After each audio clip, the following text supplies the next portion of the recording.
আসসালামু আলাইকুম। সরকারি আব্দুল করিম সরকার কলেজের বাংলা বিভাগের পক্ষ থেকে সকলকে জানাই স্বাগতম।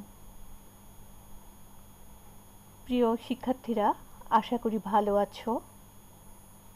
ঘরে বসে অনলাইন ক্লাসগুলো করছো এবং করোনার এই সংকটময় মুহূর্তে অবশ্যই তোমরা বাইরে বের হলে মাস্ক ব্যবহার করবে এবং স্বাস্থ্যবিধি মেনে চলবে।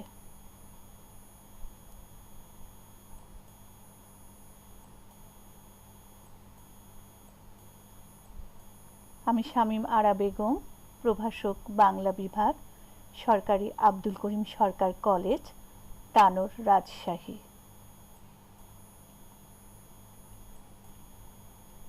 ছবিতে আমরা কি দেখতে পাচ্ছি? একটি নৌকায় বোঝাই করে ফসল নিয়ে যাচ্ছে মাঝি, আর পাড়ে একজন একলা বসে আছে। আমাদের আজকের পাঠ হচ্ছে সোনারতরী কাব্যগ্রন্থের নাম কবিতা সোনারতরী, কবি রবীন্দ্রনাথ ঠাকুর। শিখনফল, তোমরা এখান থেকে যা শিখতে পারবে তা হচ্ছে বর্ষার নদী এবং এর ক্ষুরধার বাঁকা স্রোত সম্পর্কে ধারণা লাভ করবে। নদীর চরে ধান কেটে কিভাবে রাখা হয় তা জানতে পারবে। নদীর ওপারে মেঘ জমতে দেখে কৃষকের উদ্বিগ্ন হওয়ার কারণ অনুধাবন করতে পারবে। কবিতায় অন্তলীন জীবন দর্শন সম্পর্কে অবহিত হবে। মানব জীবনের অনিবার্যতা সহজভাবে মেনে নিতে অভ্যস্ত হবে। রূপক কবিতা কি সে সম্পর্কে অবহিত হবে। ছবিতে আমরা কি দেখতে পাচ্ছি? কবিগুরু রবীন্দ্রনাথ ঠাকুরকে দেখতে পাচ্ছি। কবি পরিচিতি: জন্ম 1861 খ্রিস্টাব্দে 7 মে, জন্মস্থান জোড়াসাঁকো, কলকাতা, ভারত।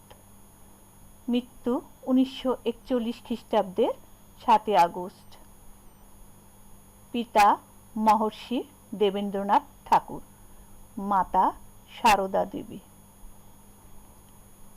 কবিগুরু সাহিত্যে নোবেল পুরস্কার পান 1913 খ্রিস্টাব্দে। তিনি প্রথম এশিয়ার সাহিত্যে নোবেল পুরস্কার পেয়েছেন গীতাঞ্জলি কাব্যের জন্য।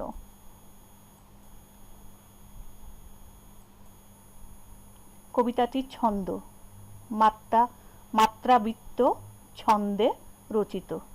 কবিতাটি মাত্রাবৃত্ত ছন্দে রচিত।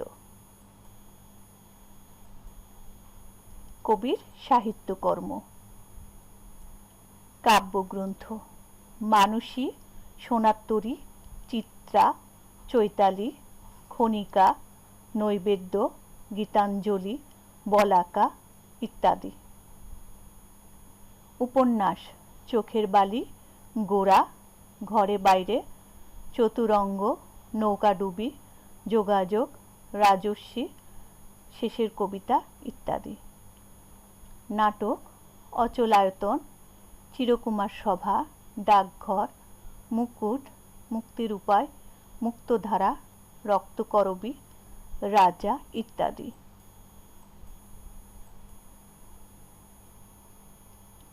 গল্পগ্রন্থ: গল্পগুচ্ছ, গল্পস্বল্প, 3 সঙ্গী, লিপিকা, সে, কৈশোরক ইত্যাদি।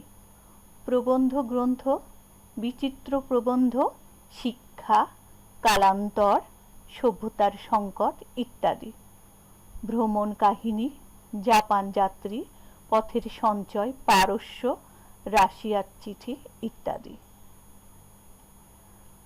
আমি এবার তোমাদের কবিতাটি পড়ে তার চরণগুলো ব্যাখ্যা করে বোঝাবো। তার আগে কিছু কথা বলে নেই। সোনারতরী একটি রূপক কবিতা। এই কবিতায় আমি সাধারণ অর্থে কৃষক, প্রতীকী অর্থে কবি নিজে। বাঁকা জল এখানে কালো স্রোতের প্রতীক, মাঝি মহাকালের প্রতীক।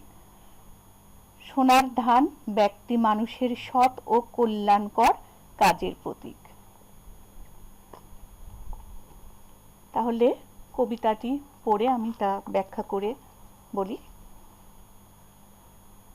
সোনার তরী, রবীন্দ্রনাথ ঠাকুর।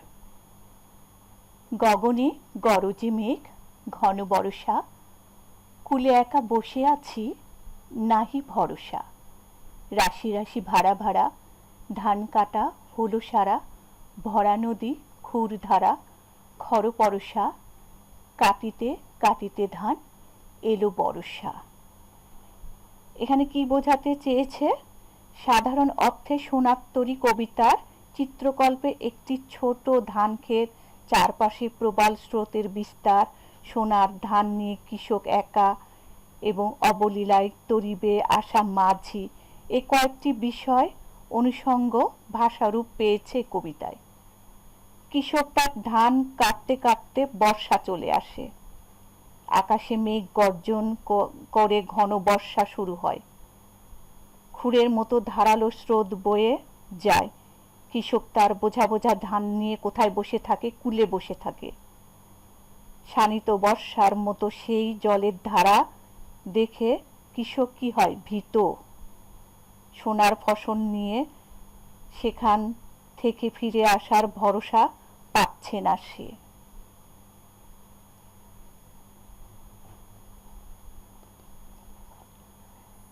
একখানি ছোট ক্ষেত, আমি একলা, চারিদিকে বাঁকা জল করিছে খেলা।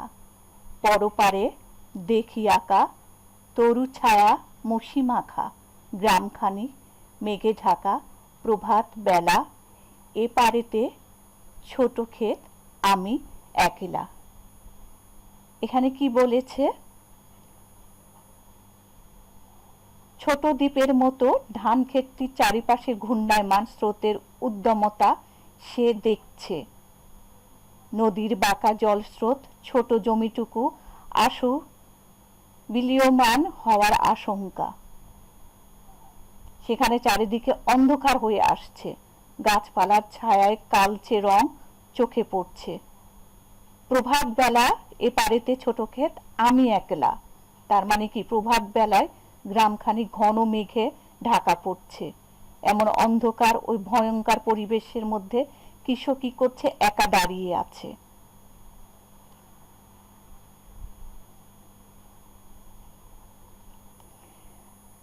গান গেয়ে তরি বেয়ে কে আসে পারে, দেখে যেন মনে হয় চিনি উহারে।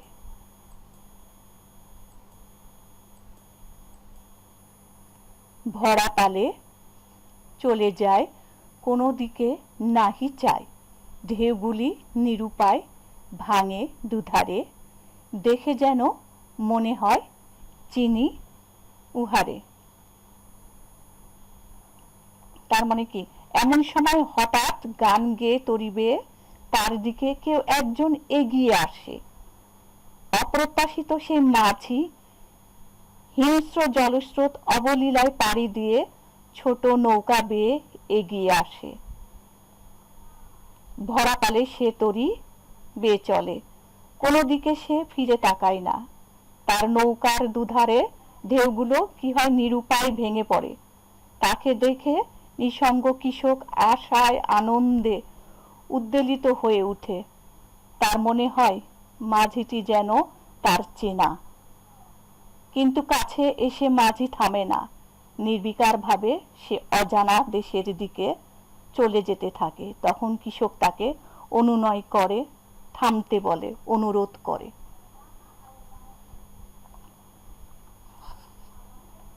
ওগো তুমি কোথা যাও কোন বিদেশে, বারেক ভিড়াও তরি কুলেতে এসে। যেও যেথা যেতে চাও, যারে খুশি তারে দাও, শুধু তুমি নিয়ে যাও ক্ষণিক হেসে, আমার সোনার ধান কুলেতে এসে। নির্বিকার মাঝিকে কৃষক প্রশ্ন করে সে কোথায় কোন বিদেশে যাচ্ছে। মাঝিকে একটিবার তার তরি কুলেতে ভেড়ানোর জন্য নিঃসঙ্গ কৃষক তাকে অনুরোধ করে। কৃষক তাকে কুলে এসে একটু হেসে তার সোনার ধান নিয়ে যেতে বলে। তারপর তা নিয়ে মাঝি যেখানে খুশি চলে যেতে পারে। যাকে খুশি তাকে তা দিয়ে দিতে পারে, তাতে কৃষকের অসম্মতি নেই।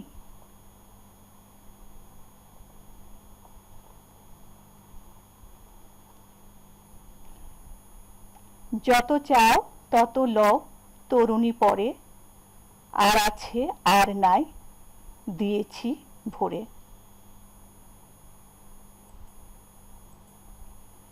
এতকাল নদীকূলে যাহা লয়ে ছিনু ভুলে, সকলই দিলাম তুলে, থরে বিথরে, এখন আমারে লহ করুণা করে। এখানে কি বলেছে মাঝি যত চায় তত নিতে পারে, তাকে কৃষকের কোনো মানা নেই, তাতে কৃষকের কোনো মানা নেই। মাঝি কৃষকের অনুনয়ে বারেক ফিরে অনুরোধ রক্ষা করে, বারেক মানে আর একবার, ফিরে অনুরোধ রক্ষা করে। কৃষক তার ছোট জমিতে উৎপন্ন ফসলের সমস্তটাই স্তরে স্তরে সেই নৌকায় তুলে দেয়।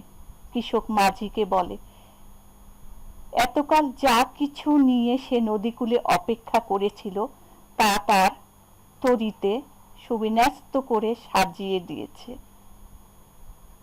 এবার মাঝি যদি তাকে করুণা করে সেই তরিতে তুলে নেয় তাহলে কৃষক রক্ষা পায়, কিন্তু মাঝি তাকে নেয় না, তার সোনার ধান নিয়ে তরি অজানা দেশে চলে যায়।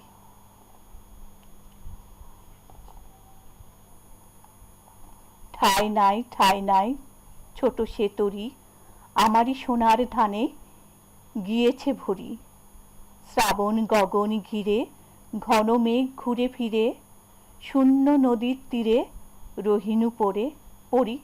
রহিনু পড়ি, যাহা ছিল নিয়ে গেল সোনার তরি। তার মানে কি, সেই তরিতে কৃষকের স্থান হয় না, কারণ কৃষকের সোনার ধানে ছোট সেই তরি ভরে গিয়েছে। শ্রাবণের আকাশে মেঘ জমে, ঘন মেঘ ঘুরে ফিরে আসে, কৃষক সেই পরিবেশে শূন্য নদীর তীরে একা পড়ে থাকে। সেভাবে তার যা ছিল তা সোনার তরি নিয়ে গেল, অথচ তাকে নিল না। কৃষক এখানে অপূর্ণতার বেদনা নিয়ে অনিবার্য মৃত্যুর জন্য অপেক্ষা করে, কারণ মহাকালের চিরন্তন স্রোতে মানুষ অনিবার্য বিষয়কে এড়াতে পারে না, কেবল টিকে থাকে তার সৃষ্ট সোনার ফসল। এমনি ভাবে কবির সৃষ্টিকর্ম কালের সোনার তরিতে স্থান পেলেও ব্যক্তি কবির স্থান সেখানে হয় না।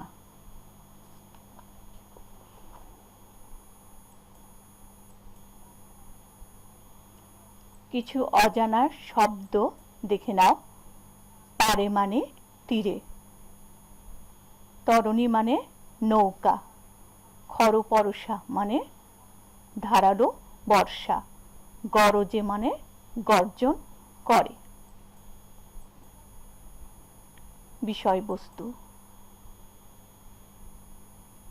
মেঘাচ্ছন্ন আকাশ, অবিরাম বর্ষণ থেকে ক্ষণিক ক্ষান্তির মুহূর্ত, এরই মধ্যে এক কৃষক নদীর ধারে একা বসে আছে, কোনো ভরসা নেই। জল ভরা খরস্রোতা নদী দুর্বার বেগে বহমান, তার চারিদিকে রাশি রাশি বোঝাই কাটা ধান। ছোট ক্ষেতের ধারে একলা বসে তখন পরপারের তরুচ্ছায়াচ্ছন্ন গ্রামটি আঁকা ছবির মতো দেখাচ্ছিল। দূর থেকে গান গাইতে গাইতে কে যেন আসছে, দেখে মনে হলো সে যেন চেনা। কোনো দিকে না তাকিয়ে সে পালতোলা নৌকায় ঢেউ তুলে কোথায় চলেছে। কৃষক মাঝিকে কাতর কণ্ঠে খুলে নৌকা ভেরাবার জন্য অনুরোধ করল। তার কেটে রাখা সোনার ধান তুলে নিয়ে তারপর সে যেখানে ইচ্ছা যাক, এটাই একান্ত ইচ্ছা। অনুরোধ মতো নৌকায় সমস্ত তুলে দিয়ে তাকে করুণা করে নিয়ে যাওয়ার কথা বলায় উত্তরে ঠাঁই নেই বলে সোনার ফসল নিয়ে গেলেও কৃষক প্রবহমান নদীর তীরে নিঃসঙ্গ ও অচল হয়ে বসে রইল। এ কবিতায় নিবিড়ভাবে মিশে আছে কবির জীবন দর্শন। মহাকালের স্রোতে জীবন যৌবন ভেসে যায়, কিন্তু বেঁচে থাকে মানুষেরই সৃষ্ট সোনার ফসল। ধন্যবাদ। আজ এখানেই শেষ করছি। তোমরা ঘরে থাকবে, সুস্থ থাকবে। আল্লাহ হাফেজ।